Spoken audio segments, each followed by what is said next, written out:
Tra i giochi iconici possiamo trovare non solo le classiche bardunfole che venivano fatte girare con una cordicella, ma anche i giochini che venivano usati durante le feste, ovvero i badarinco, dove un quadrato veniva fatto girare e c'erano le lettere T, che stava per tutto, N, nuda, M, metti, P, poni.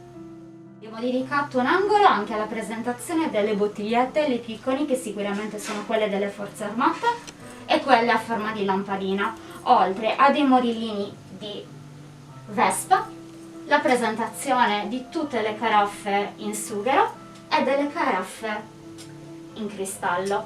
Possiamo continuare qui a osservare tutte le bottigliette più antiche e più pregiate, mentre questa è la macchina calcolatrice che veniva utilizzata dal direttore della prima banca di Roma.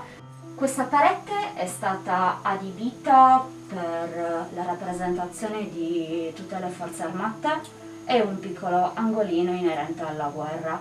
Possiamo ammirare il foderino del mob, le varie pale, la fondina della pistola, l'attrezzo che serviva per chiudere le cartucce, le borracce, il portaalimenti con le mostrine, il porta cartucce per l'M13, mentre abbiamo anche una maschera antigas, o meglio parti di maschera antigas e una radio da campo. Le foto sono state scattate durante l'inaugurazione della statua ai caduti di Monserrato, mentre in alto abbiamo non solo tutti i cappelli delle forze armate, ma anche una rappresentazione dei caduti della prima guerra mondiale di Monserrato.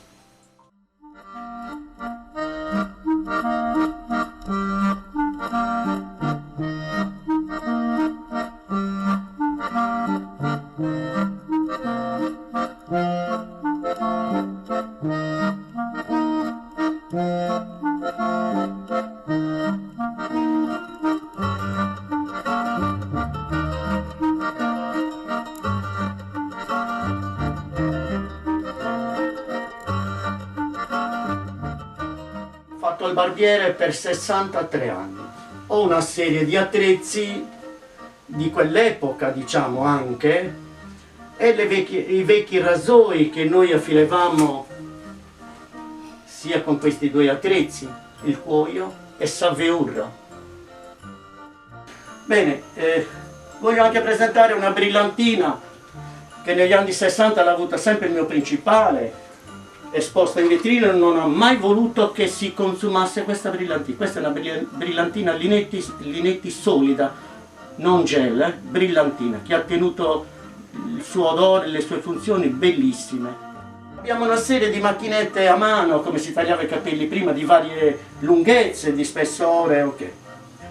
Se vogliamo poi passare ai cavallini, questo è del 1965, quando io poi ho aperto il salone a Monserrato. E questo ha 102 anni e in 3 generazioni, diciamo, ho tre barbieri che lo possiedono.